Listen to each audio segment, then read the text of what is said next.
Welcome to Side Alpha Leadership, a podcast where leaders can share their experiences and discuss what leadership means to them.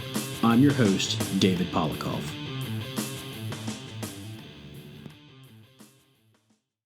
Hello, and welcome to this month's episode of Side Alpha Leadership. I'm your host, David Polikoff, and today in studio at the Smoke Showing Studios, I have my buddy Sam Villani. Sam's been on the show many times.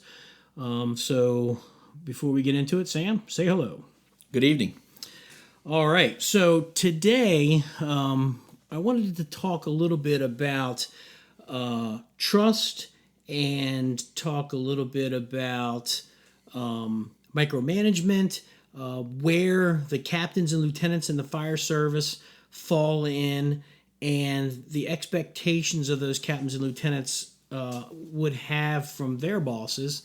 And then kind of talk a little bit about what happens when your boss kind of meddles into your affairs, kind of steering the ship that you, the captain or the lieutenant, technically should be steering. And how can we get away from those pitfalls? What are some of the underlying issues? And maybe some advice that we can give to those new captains and lieutenants that may have a battalion chief or an assistant chief or even the fire chief a little overbearing. Whether you're in a career or a volunteer department, it doesn't matter. So with all that being said, Sam, again, welcome to the show. So let's dig right into it. So you're a battalion chief. You've been a battalion chief for what, 2 or 3 years now? So you've had the pleasure of working in a couple of different battalions. You're in the second best battalion in Montgomery County now, so, which is the 4th Battalion. But you run a ton of calls. You and I know because even though I worked in Montgomery for 34 years, I retired. I was a battalion chief in the best battalion, which was the 1st Battalion. So we run a ton of calls. The battalions run a ton of calls. So we rely on our captains and lieutenants to do the right thing. And I'm sure it's no different than what you've seen. Yeah, no, the one thing when we started talking about this before we came on the air, and I've been thinking about this a lot. Our fire service, our American fire service, it's not just our departments or the National Capital Region. It's really nationwide. They're young fire departments, really young people. And our newest leaders, they really haven't had the time on the job or the breadth of fire duty that they had a couple decades ago. I feel like, even kind of when I became a battalion chief, my reputation preceded me as a being in aggressive firehouses, being an aggressive company officer, taking care of my people, like those things carried ahead of me. So when I got to my battalion, all of my expectations were darn near already met. I mean, it says a lot about the people that preceded me in that battalion and that shift as well, and the people that are there, the company officers and firefighters. But it was easier for us because we've been we've had this long time. You didn't get promoted as quickly when we went through. I was a lieutenant for 8 years. You were a lieutenant for probably 5 or 7 years, something like that. Yeah, so you stayed. We both stayed in company officer ranks for a decent amount of time and worked at assignments where we got around and people knew us. Mm-hmm. They heard us on the radio. They saw us on the fire ground. So we had that respect built in. But our newest leadership, I think that's probably one of the biggest challenges is they've got to work a lot harder to establish that level, that rapport and that respect within the people that they're leading. And you said something that we're running into now where I work now. It is a new fire service. A lot of the older guys, they get 20, 25 years, they're retiring, they're gone. And we're filling the ranks with new battalion chiefs, new captains, new lieutenants, who may not have seen a lot of fire duty, which is okay. You still run calls, you still manage your people in the station. We know that firefighting is 10% of what we do as a company officer. The other stuff is the the paperwork and the training and all that stuff. But the fire service being so young, they didn't come up, like you said, during the time when there was a lot of fire. When I got in, I was on the tail end of all the action that was going on in the county, and it started to wane down a little bit. I was fortunate that I did get some fires under my belt But some of these newer guys, they may go, 3-4 years before they, as a battalion chief, even in command of a fire, they may go, 2-3 years before they're on a first due fire on an engine or a truck company as a captain or a lieutenant. So I know that the decision making model is still new. So, people shy away from making decisions, and we'll get into that in a few minutes. And I think some of that trickles over to now you've got captains that have promoted to battalion chief, and they're in that management role, and they're still viewing the position of the captain that they didn't get a lot of training. New captain coming in, they don't have a lot of, I don't want to say training, but they don't have a lot of that experience. Yeah. So I think they're kind of living negatively, vicariously through these officers where they feel that they have to have their hands in something because their boss before them may have had their hands into the job. They dipped down a little too low. We had talked about it. We spent a lot of time in our ranks. I went from Fire 3 for 7 years to a master. I think I was a master for 4 or 5 years, a lieutenant for 5 or 7 years. I was a captain for 9 years, and then made battalion chief. And I was battalion chief for almost 11 years before I retired. So I spent time in the ranks. And I was fortunate, very lucky in my career that I got to go to a lot of busy stations and run calls. So I got that experience under my belt. And I never felt that the bosses were overwhelming us with them trying to get into our business. I didn't see that a lot. It happened every now and then, but not so much. But I'm hearing a lot of it now where the day-to-day operations, the actual, maybe not even the battalion chief. You may have like the duty chief, the assistant chief calling the station to find out, hey, we need you to move your engine. I need you to do this, and then I need you to take this piece of apparatus, and then I need you to go here, as opposed to, hey, at such and such time, I need engine coverage over here, and then I'm going to need something to happen over there. Let me know what your plan is. Give me a call back.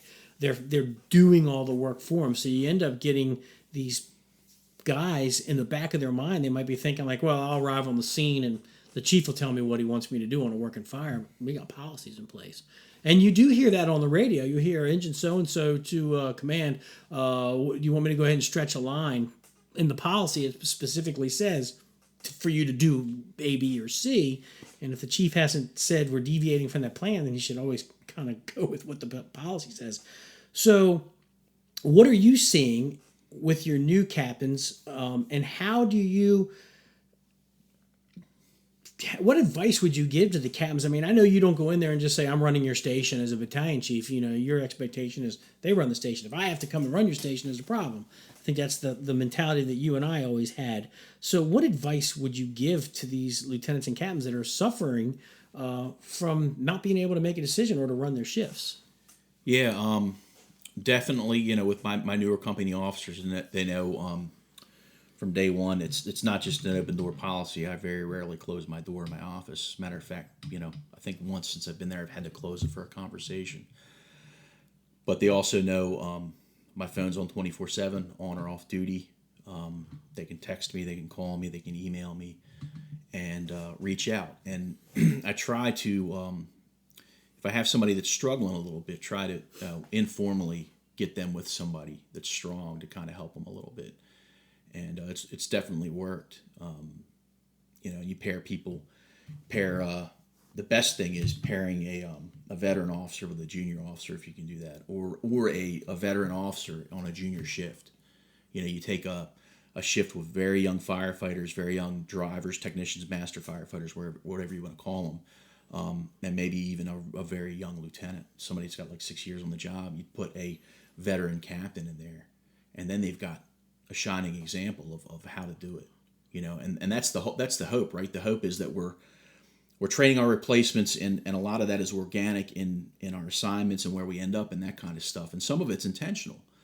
But these days it's so compressed. Think about like when we were coming up through the ranks, you couldn't line it up to where as soon as you got Fire 3, your 2 years happened, and in that exact 2 years of time as a Fire 3, you take there 3 years, I guess it is, right. And then you take the to master and then the lieutenant's exam. And then the next thing you know, 2 years down the road, right at their 2 year mark, there's a lieutenant's exam or a captain's exam. So it's very easy these days because so many people are leaving and we're promoting so many people. It's really easy to jump up. And if you have your ambitions to be a fire chief, maybe not the fire chief or a company officer, you're not going to not take that opportunity. There's very few people that you meet that are senior firefighters, like your that you call them your senior person, senior man, whatever in the firehouse. There's most of those senior firefighters that are just below the master firefighters or drivers or whatever you want to call them in the firehouse. They're brand new, and it's crazy to see how well they actually do because they still make it work. They're aggressive, very progressive in their training and wanting to do stuff. And I can't believe the firehouse I'm assigned to, the Aspen Hill Firehouse there. It's a super busy firehouse. 15 people in the 30 EMS units in service, and their hazmat and technical rescue training. They're either training or they're running calls. Right. They make it work, but again, those folks have to work so much harder to get it. To get that example or to get that mentorship or whatever, because they're so busy and maybe they don't have a senior officer in their firehouse. What advice would you give? You run your shift, where you allow your lieutenants and captains to make their day-to-day decisions, arrive on the scene. They take that initial command. They're making decisions there. If they're doing the job, let's say at 80%, you can get on the scene and clean it up to bring it to 95 to 100%, but you're not running that call from coming down the road because they're not doing what you think should be done. They're doing it how they should do it.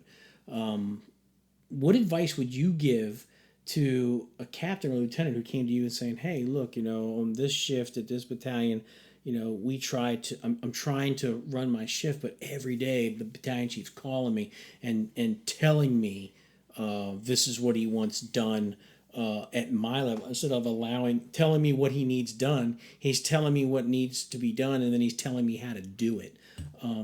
What kind of conversation or advice would you give that officer, even if they're a new officer, to him to talk to his boss to say, hey, very politely, obviously, tell me what you want done, and then I'll make it happen. And then at the end product, if it's not what you were looking for, then we'll talk make it a teaching and learning moment. What advice would you give somebody so they can have that latitude to make decisions? I mean, you got to make decisions in order to get better.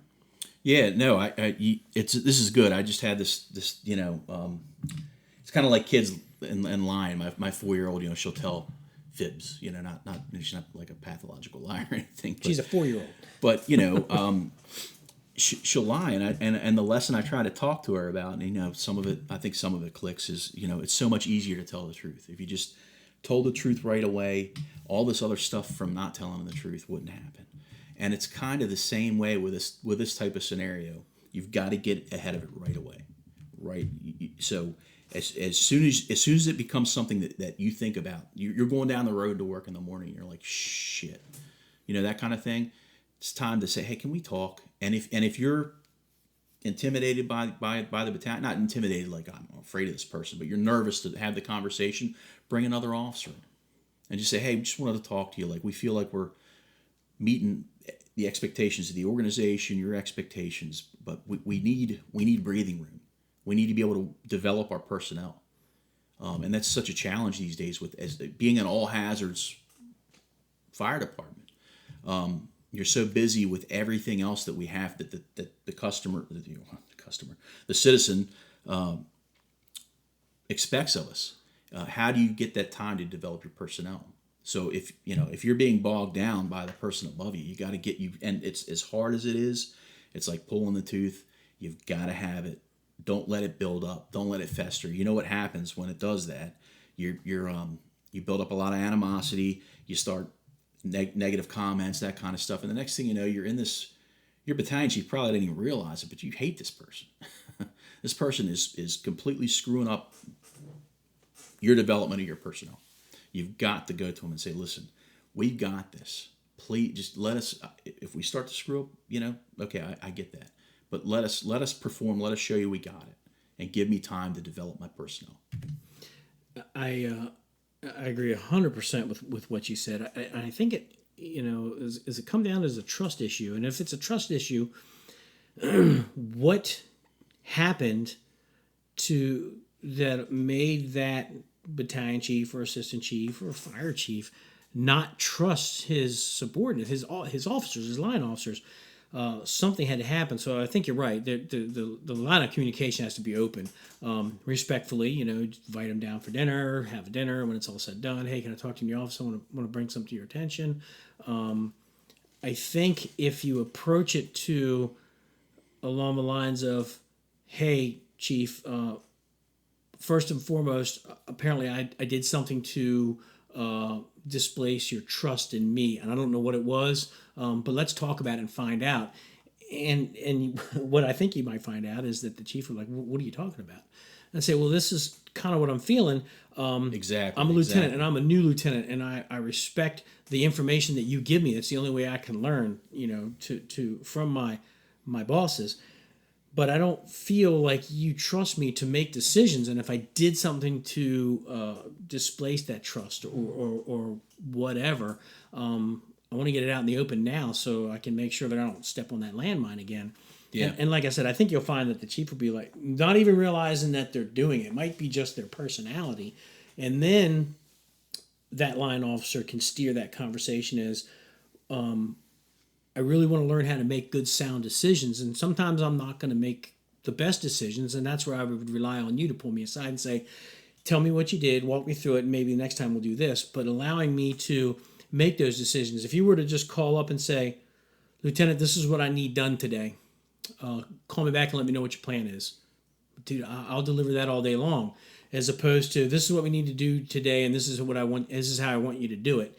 You're no longer allowing me to make those decisions, and it transitions to the fire ground.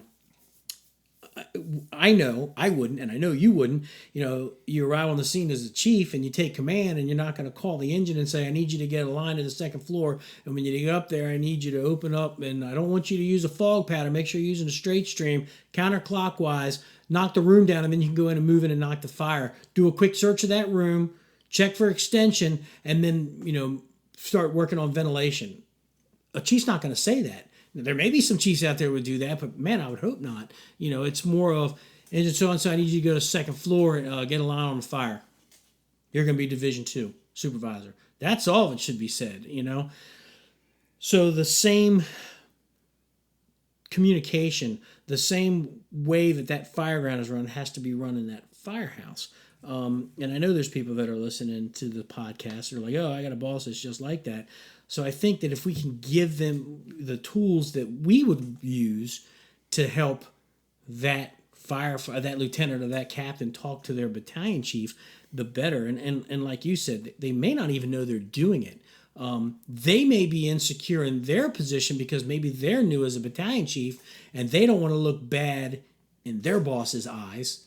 So they're going to try and run everything, but you and I are the first to tell you it's exhausting trying to do everybody else's job. You can't. No. So I think being able to give them some advice to allow them to have that conversation, that candid conversation, and come off it.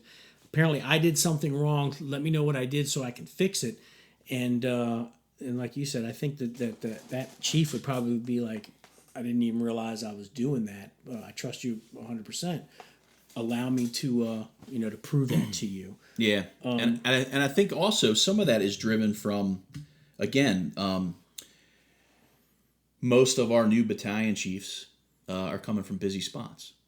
They earn, they promoted, tested well, but also, they cut their teeth at very busy places, and they got.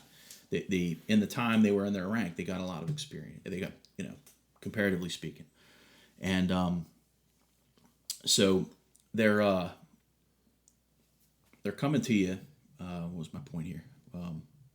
Remind me, I got off track. They were coming. You said they were coming with a lot of experience as a firefighter from a busy battalion, getting promoted. Oh into yeah, a battalion spot. so they, and then all of a sudden they're a battalion chief and they're running. Some days you might only run one call. You're out on if rounds. you're lucky. Yeah, right. And you know how many calls like, I run a day now? Yeah, right. and they're like they feel compelled that I've got to do something. I've got to do something. I got to do something, and that can very easily morph into inadvertently being a micromanager because I've got to do something. And this happened to me, not in the micromanaging sense, but the running call sense. When I was after I was bumped up and promoted, the captain that was at the firehouse was stationed at. I'll call him out, John Trowinski, top notch, love the guy to death. And we had that that relationship and that rapport. I would be running beltway crashes with him. And, these are BLS beltway crashes. A lot of them end up being property damage or, that happened earlier. Mm-hmm. And but in my head, as a new battalion chief, I'm like, well, 5 or greater units. The beltway's a dangerous spot. I don't have anything else going on at this particular moment. I want to run this call. So we're on the call, and one day John pulled me aside, and he's like, hey, man, you don't have to run those beltway calls. He goes, what do you do when you get there? I'm like, nothing. Take pictures. That's what I used to do. Yeah. I'm like, right. He goes, if it's one pinned, if it's something where we're going to be there a while, multiple patients, we need you there, absolutely. But don't feel compelled to run these beltway calls. A, you're going to be up all night following us around, and B, you don't need to. We've got it. Right. And it was huge. I'm so glad that I was at 20 with Captain Trowinski there, and that he was, he felt comfortable enough with me to have that conversation, and it's huge, man. And sometimes that's all it takes. Right. Right. You have battalion chiefs that run a lot of calls. They want to run all the calls. They're squirrely. I mean, believe me, there's many times I wanted to turn my lights on just to run a call because I am bored. But, I didn't. And my philosophy was, well, I have lieutenants and captains that are running those calls. Now, the expectation when I was in Montgomery was, if it's a pin job or something like that, you run the call. Majority of the time, I wouldn't even take command.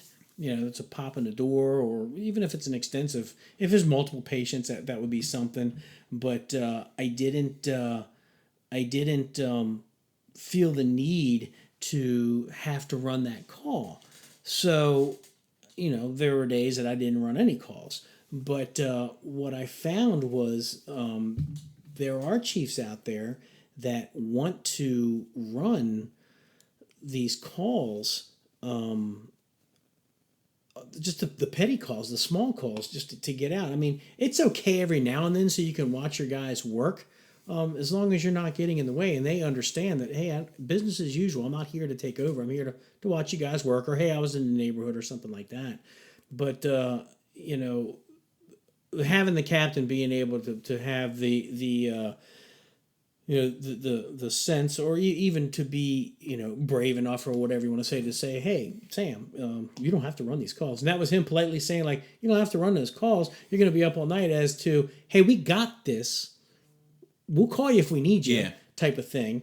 But he was very polite, and the way he said it. And he did it with the most genuine of intent. Right. There was no, we just don't want him around, right. or we don't need him, breathing down our necks or anything. It was like literally, hey man, it's a wasted run for you. Some of our mutual aid partners you listen to, they run gas leaks and odorous smokes. It's like, when do your captains and lieutenants get a chance to learn how to be an officer, right. and make decisions?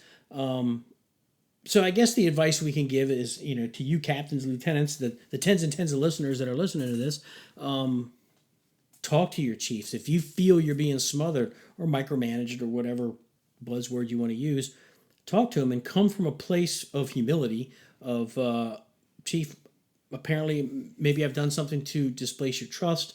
I don't know what it was, but, this is what I'm feeling. What can I do different or whatever? At the end of the day, it's my fault, whatever happened. What can I do so you feel comfortable when we run these calls, or you feel comfortable to allow me to make these decisions, knowing that I'm going to give you good information based on what your expectations are. And if it's not 100%, then we collaborate together to get it to 100%. And I've told this story 1,000 times. One of the guys, when I was a battalion chief, I'd always tell him, don't come to me with a problem. Come to me with a problem and a solution, or a working solution, or this is what I'm thinking. What do you think? Type of deal. It's much easier for me to look at that and say, you're about 70% there. Go with it, and then you massage it as you move forward to get it to 95%, 100%. So yeah, I think these new officers need to learn how to communicate. They need to learn how to talk to their bosses respectfully. These new bosses that are out there, they need to put the trust in their people.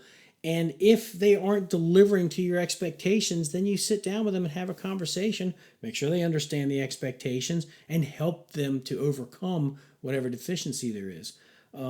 It's going to kind of dovetail into the next part of the conversation. We want to talk about it, and I know I had a whole list of stuff, but talking about decision making, why do you feel, and I know we've had this conversation before, why do you feel that officers are reluctant to make decisions, whether it be on the fire ground? I think most of the time you'll hear it on the fire ground as opposed to in the station. I think in the station they're doing okay making decisions, the day-to-day operations, but making those decisions on the fire ground, why do you think that they always want to try to defer it back to the incident commander in order to make that decision, as opposed to them to make the decision? I know what the number one answer I always got from these guys was, they're going to get in trouble. Yeah, yeah. And it never happened. But what do you think? Is it an inexperienced thing, or what do you think it is? I think it's two-part. I think one, you're surrounded by your peers, and you're surrounded by people that rely on you, and when you're a company officer, in the back of your head always you're like, your firefighters think you have all the answers, and you don't have all those answers. You're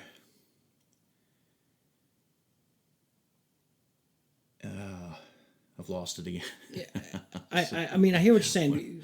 Being the inexperienced officer, you probably didn't come up with having that Rolodex of answers. And to you young guys, Rolodex is basically right. your contacts on your phone, on your iPhone. But you don't have that experience to draw from. So you're almost making it up as you go along, because you don't have that, oh, I've done this before. You can recall how that worked out, and this is what you did to make it work.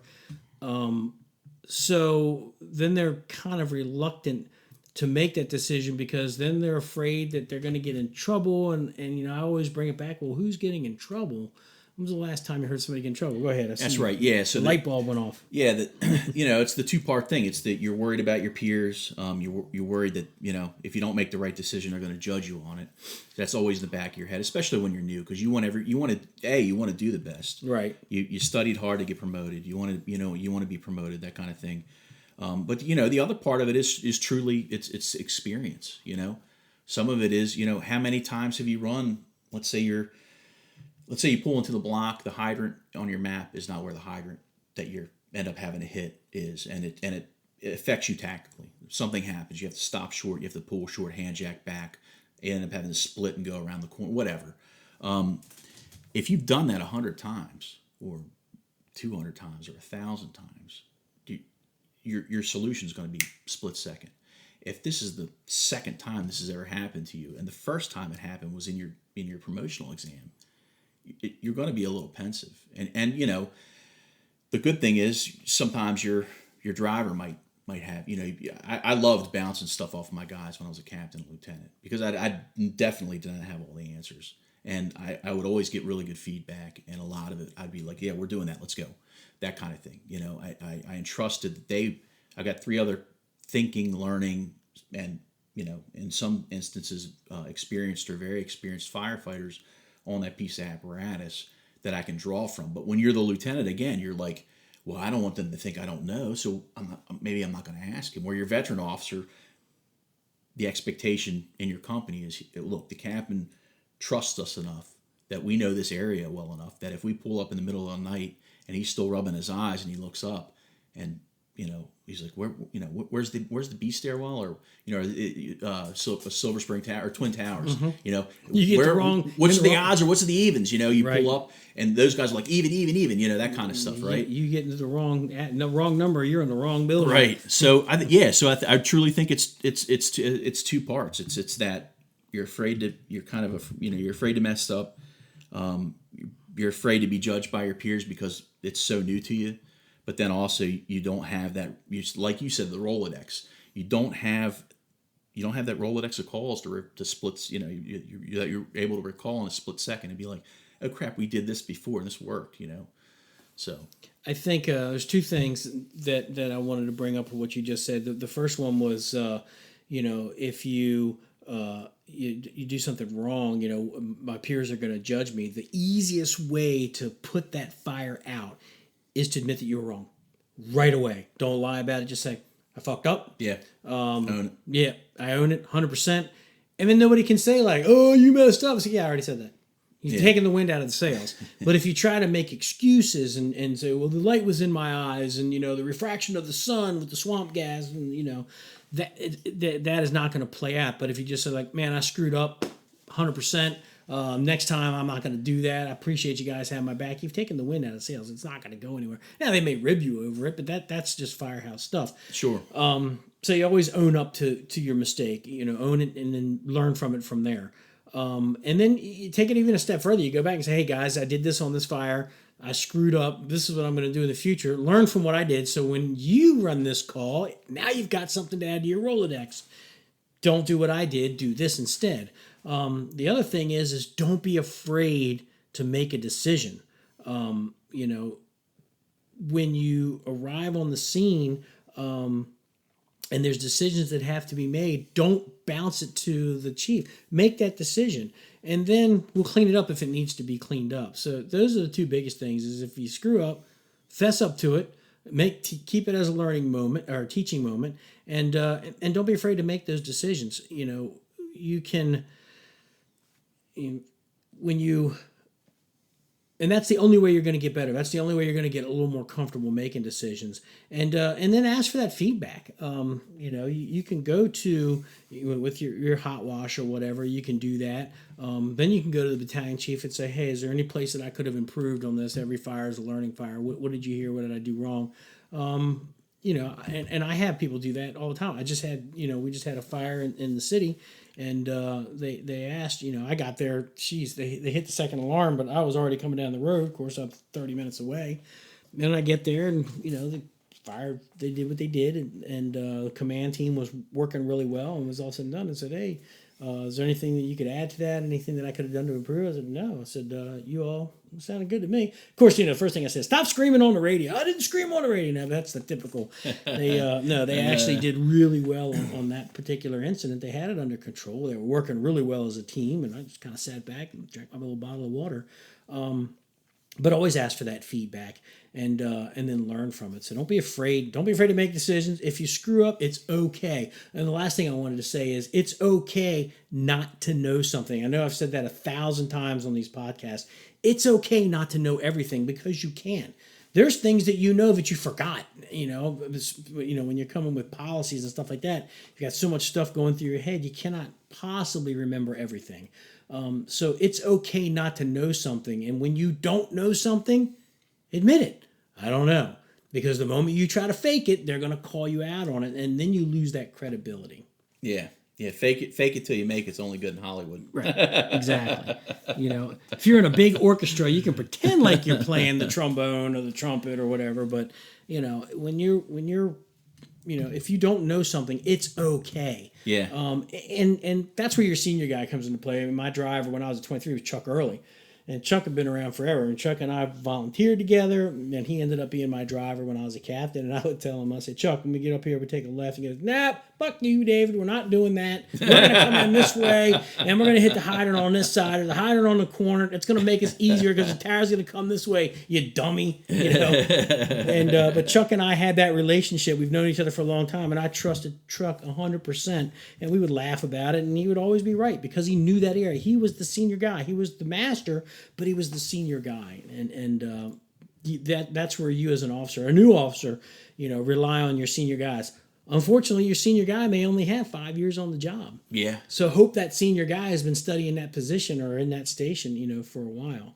So, yeah, I just wanted to talk a little bit about the decision making, because that's one of the things that I hear from chief officers, that people are afraid to make decisions. And my question always is, why are they afraid to make decisions? I don't know. We give them all the tools to make decisions. Have you ever asked them why they don't make decisions? I said, I did.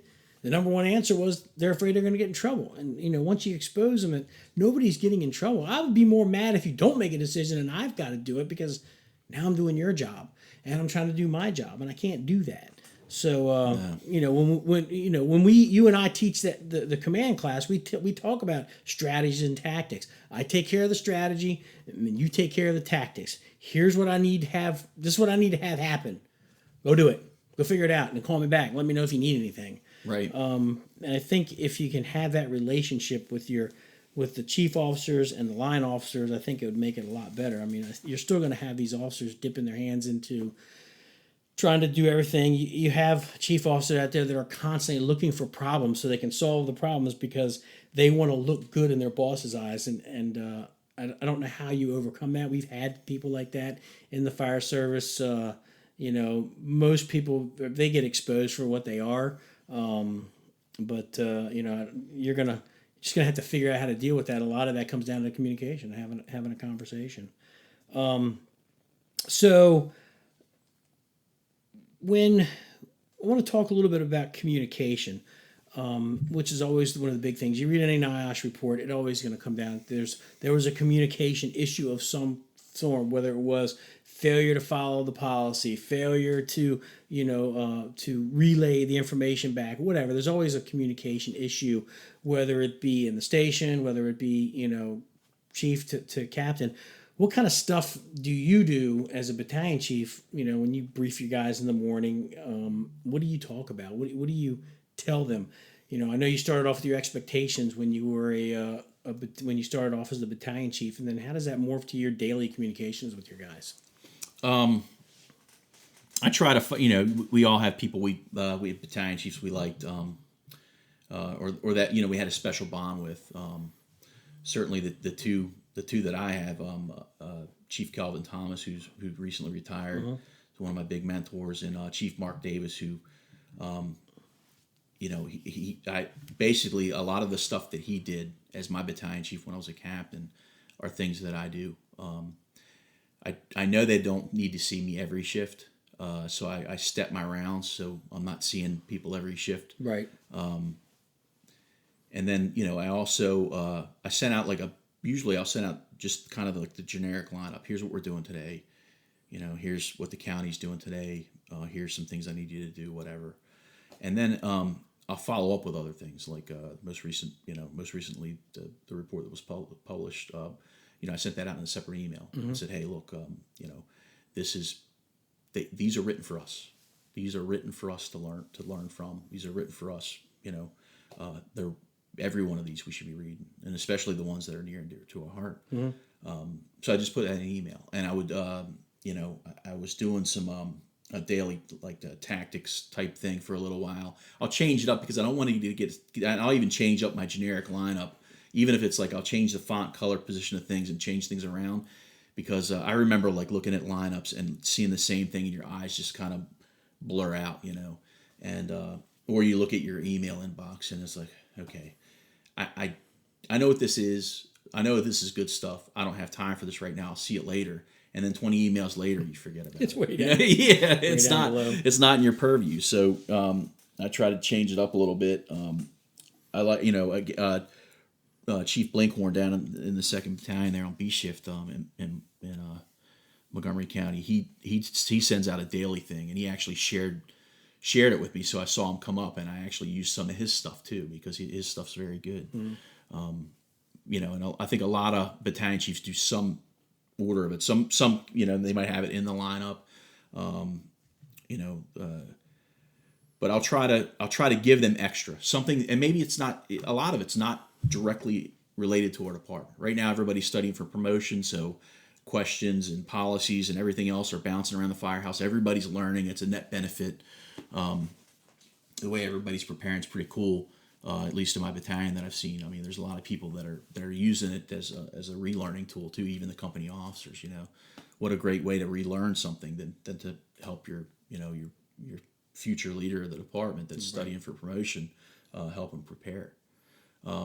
But also it goes back to that open door policy. Then they can text me and they can call me. I tell them, look, even if you have something that I need, I'm not going to have you come to me.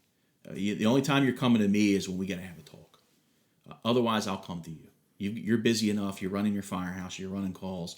I have a vehicle. I'm not going to sit in a chair for 24 hours. So if you need me to pick a radio up, you need me to come pick up, right now, probationary packet, that kind of stuff, I'll pick those up, no big deal. So I don't overcrowd them by seeing them every shift. I see them periodically. I stat it around. I see 2 to 3 firehouses a shift. And also that way I'm spending quality time there. I'm not just in, hey, what's going on? How you guys doing? You need anything? Blah, blah, blah. Oh, look at that nice new paint on that wall or whatever. Oh, this issue, that issue. Okay, I'm out of here. I'll stay for those 2 to 3 firehouses, the breadth of my day sometimes. The other day I didn't make it to a third firehouse because I was in one for about 3 hours and the other for almost 4. And it was a blast. I love doing that. Yeah, I would. I like to hit every station on the battalion. Of course, in the 1st Battalion, it's real easy because everything's so compact. Yeah. But I enjoyed going to every station and sitting with those guys. And I told them, if you don't want me to stay a long time, don't start talking tactics and stuff. Because then I'm going to sit at the table and talk fire shit all the time. Right. But I enjoyed trying to hit every station. And I say about 95% of the time I hit all the stations in the battalion. When you talked about, your morning briefing and everything, I would, like you don't want to send the same thing out all the time because it gets stale and people just kind of breeze over it. So every now and then I change it up and I'd put a statement in the middle of a paragraph in a foreign language. Just translate it into a different language. See if anybody catches it. I would do stuff like, write our morning lineup, the different things that we're looking at today. And then I say, and make sure the captain so-and-so stops screaming on the radio. And then I just keep on typing and see if anybody gets it. Every now and then they'll get a phone call or, an email saying, that was funny. Or somebody would translate it and send it back to me. So I know that they're reading the stuff, but I tried to keep it fresh. I like but that. it does get stale. I know in my county now where I work, we still have the conference call. We stopped the conference call in Montgomery County several years ago, and they do all this. They do they hit the duty chief and the volunteer director, and then they hit the EMS duty officer, all the battalion chiefs, and then they run down through every single station that has staffing in it. Just to, is there anything that you need to add? And we used to do a variation of that in Montgomery, but it was mostly the duty chief and I think the battalion chiefs, and that was it. So and it's the same. You can just follow along on the piece of paper. Every now and then somebody will add a little barb of something in there to make it a little more, spice it up a little bit. But in my job now, when I send emails out, I'm just usually sending a blast email out to all the chiefs, but it's not an everyday thing. So, and I don't get to see the stations that often. Now, when RJ's working, then of course I'll find out where he's working. I'll try to pop in there for lunch. Yes, sir. But I got to make sure that I don't stay there too long because he's like, you got to go. I got stuff I got to do today. But we do try to get out to see stations and to see the people. And just to see how they're doing and what things that they see. So it's totally different than what we used to do. So sure. I think that being able to connect as a battalion chief and connecting with your people, going into those stations and seeing if there are any issues going on, anything brewing, rumors that you might need to cut off the knees right away. Things like that. I think that's pretty important stuff. You mentioned the report. Yeah, the line of duty death report came out, and I know that's public now, so everybody can see that. So there's always a lot of information to get from those reports. It's unfortunate that they have to be written. The death of any firefighter is tragic, but hoping that you can take those recommendations and make positive changes to ensure this will never happen again, on our watch. This is not going to happen in our county. We're going to make sure it doesn't. I think that's what everybody says when that comes out. So I know we're moving forward with ours. Our fire chief hit the ground running the moment that report came out. It hit on a Friday.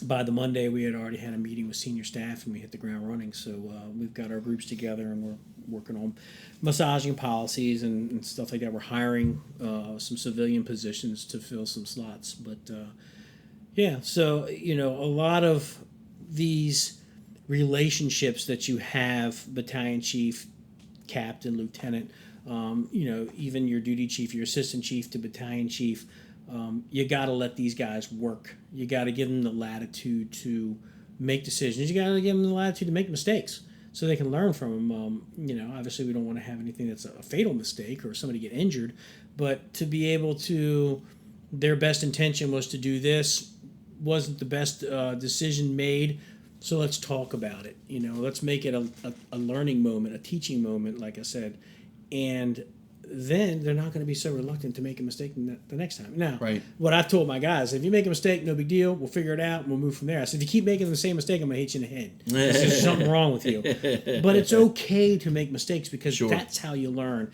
And when you, as a manager, you handle that mistake with grace, tact, respect towards the person that was trying to make that decision, maybe wasn't the best decision, and then help them to overcome and move forward, they're going to not be reluctant to make a decision again. And I also think that it's twofold. It'll make it so they can see you as the boss, somebody they can approach and ask a question. I'm big on chain of command. Lieutenant, go to your captain. Captain, call the battalion chief. If the captain's not working that day and it's just the lieutenant, call the battalion chief.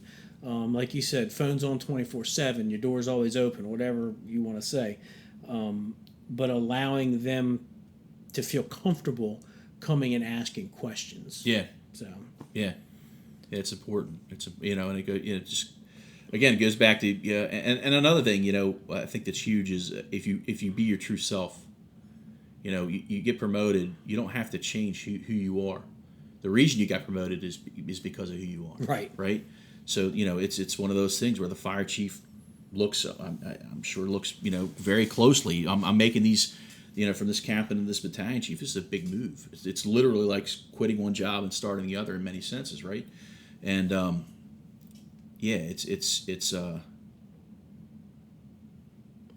it can happen. It can happen quick. I mean, too. It's like one day you're a captain, next day you're a chief, and that shock sometimes makes you think, oh God, I'm wearing a different shirt. Right. I'm in a different role. I'm managing a battalion of firefighters with stations and that kind of stuff. I've got to change who I am because otherwise they're not gonna respect me or they're not gonna get that I'm serious with certain things or whatever. But if you go in and be your true self, I think that cuts through a lot of it. Hey, it's a good subtle reminder. It's not necessarily something you say, but it's something you certainly think. Hey, this person's a battalion chief, but he's also a firefighter. He's also a person. He's also a human being. He's a human being. And has made mistakes. Yeah, absolutely. And I think, what I've said, and I know you and I have done classes for guys, off-the-cuff classes for guys that want to get promoted. And the number one thing I've always said to them, you got to be yourself. When you go in and take that promotional exam, be yourself. So when you get promoted, you need to continue to be yourself. And it is a shock. I went from being a captain at a station with 11 people, right? 11 people, 10 people, not counting myself, 10 people, to a battalion chief in charge of 72 people, one day from the next. So it is a shock. But at the end of the day, You have to be you. You change a little bit. You're going to wear your uniform. You want to set the example, and a lot of people are like, man, that guy didn't do that stuff when he was a captain. You hear it all the time. Yeah, absolutely. And you know what? You look him square in the eye and say, you're 100% right. But now I have to set the example for the young guys coming in, just like you should be doing, setting the example for the young guys coming in. So if I'm wearing my uniform and you're wearing your uniform, and I'm only using uniforms so that's the easiest thing to pick on. Sure. Then that new guy coming in is going to say, well, the expectation is that we look professional when we wear our uniforms. Right. You know, right. or if I'm wearing all my turnout gear, full PPE, SCBA, and bringing in the tools that I'm supposed to bring based on the riding assignment that I have every time, if that's what the captain's doing, then as a firefighter, I'm going to do the same thing. I don't want to let that guy down. Right. Because that's my job. And as a battalion chief, I'm expecting you to show up with ready to do the job. So I think as a boss, that all goes back to your expectations of here's what I expect. And they can look at you and go, man, you never did that when you were captain.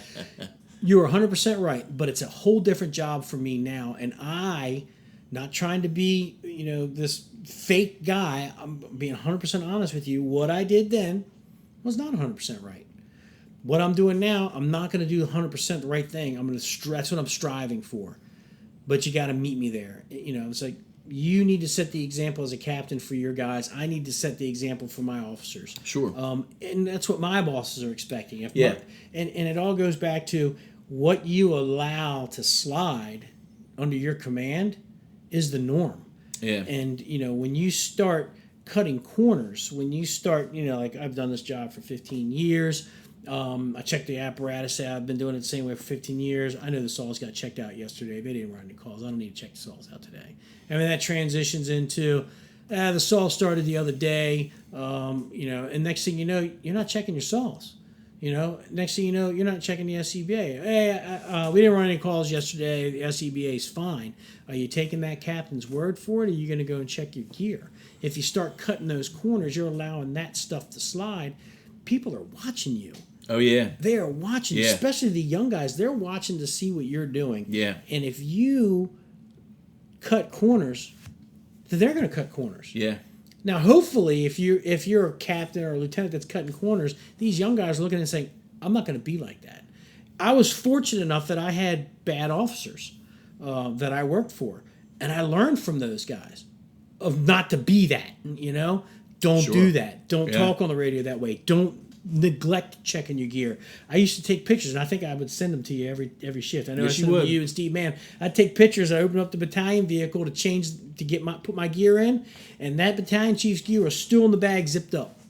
Now I take a picture. This guy's ready. Not, you did. Yeah, you did. So, it speaks volumes to your character. What you allow to slip is going to be your new norm. Yeah. And if you let one thing slip, then it's going to be the next thing. Then it's going to be because, hey, I didn't get caught. Hey, nothing bad happened this time. So I think, wrapping all this up, when it comes to trust, when it comes to, managing your people, when it comes to being managed, we all have the expectations of how we want it to be. Sure. The battalion chief has the expectations of how he'd like to see his battalion. Now, when he comes in, his expectations may be well over the top that you're not going to achieve. Your expectations need to be like goals. They need to be achievable. They need to be able to, that I can achieve that. If you start making your expectations that are unachievable, then you're never going to hit that bar, and then there's going to be those trust issues. But if you make your expectations reasonable, the guys will hit it every time, and then you shouldn't have that trust issue. And don't be afraid to speak up.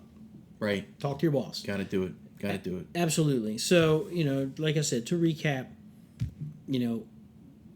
if you feel that there's a trust issue, we got to talk.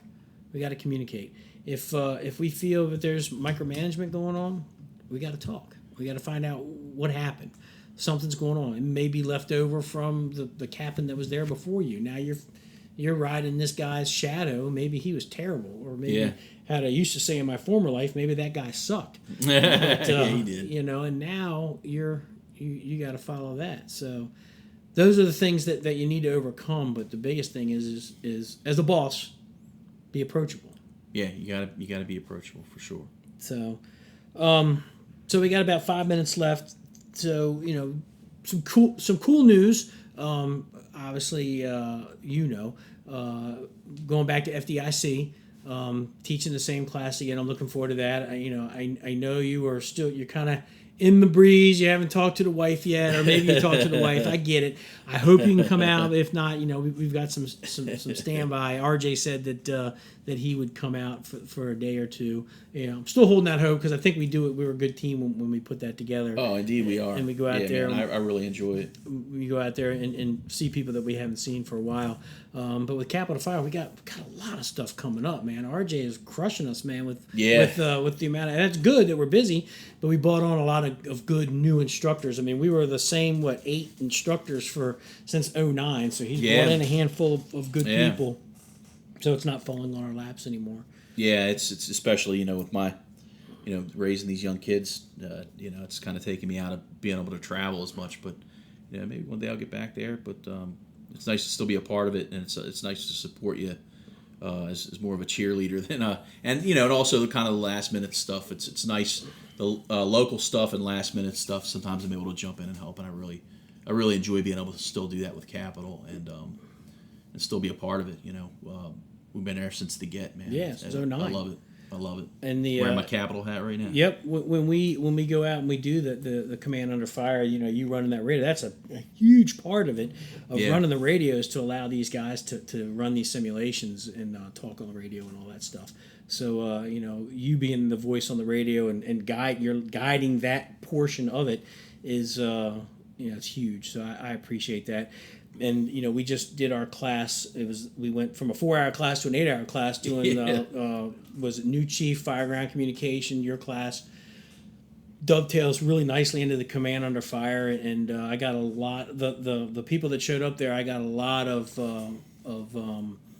thank yous. That was a really good class. So I'm looking at offering that probably late fall and then maybe early spring. Because I want to get as many people through that as possible. Everybody said, this is good training. We should be doing this. I said, right? You need to tell your people to show up here, take these classes, especially when they're free. I mean, that's the best price ever. Yeah, and it's always a good, it's a good excuse to see people they hadn't seen. I mean, there were maybe 10 people in that room that I hadn't seen in years. Right. I saw Toot there, and I talked to Toot on the phone yesterday. He was working at 54. Yeah, he hit me up. It was awesome. Give me Sam's number. that was awesome, man. I was like, I hope I see you later. We didn't make it happen, unfortunately. Right. There were no fires. I think that being able to run these classes, the stuff that we're putting out there is definitely, it's not basic stuff. It's basic to an extent, but we're putting a little bit of a spin on it to where people are challenged, and then they come out feeling comfortable doing what they're doing, especially when it comes to incident command. Where you may feel like you're struggling, you go through the class, we break it all down really easily, and these guys they come out saying, okay, I think I got this now. So good stuff. So wrapping this up, Sam. Thanks for coming here. I know it's sorry, a little later at night, but I'm rubbing my eyes. I worked yesterday. It's my second shift back from vacation, and I'm still catching up on stuff. So I stayed up super late, and then I hit some range balls this morning, and then had a lesson this afternoon. And I between that and watching the kids in the middle of the day, I'm smoked. So I apologize. Twice I blanked. I was like, "Where am I?" Well, luckily, rubbing my eyes over here. You're literally 10 minutes from where we are right now, so it's a quick ride home. Just watch out for the deer. So again, thanks for coming, Sam. Yeah, man. I appreciate you being on here and just kind of shedding some light. Hopefully the people that are listening to this understand as a line officer, if you feel like you're being micromanaged, don't be afraid to talk to your boss. A lot of times they don't know that they're doing it. And if they do know they're doing it, find out why. Just ask them, hey, Chief, why? What have I done? What can I do to make it, to take more off of your plate? What do you need from me? What aren't I giving you? And I think you'll find, like you said earlier, they don't realize that they're doing it, and they'll pull back, and they'll actually be more aware of it. Am I doing that? Maybe let me pull back a little bit and see how they're going to do that. So, lieutenants, captains, even battalion chiefs with your bosses, don't be afraid to ask a question. Don't be afraid to communicate with your peers and with your bosses to find out, is everything okay? Take that pulse. So with that, Sam, thanks for coming, and thanks for having me. Maybe I'll see you on something really big. Let's do it. All right.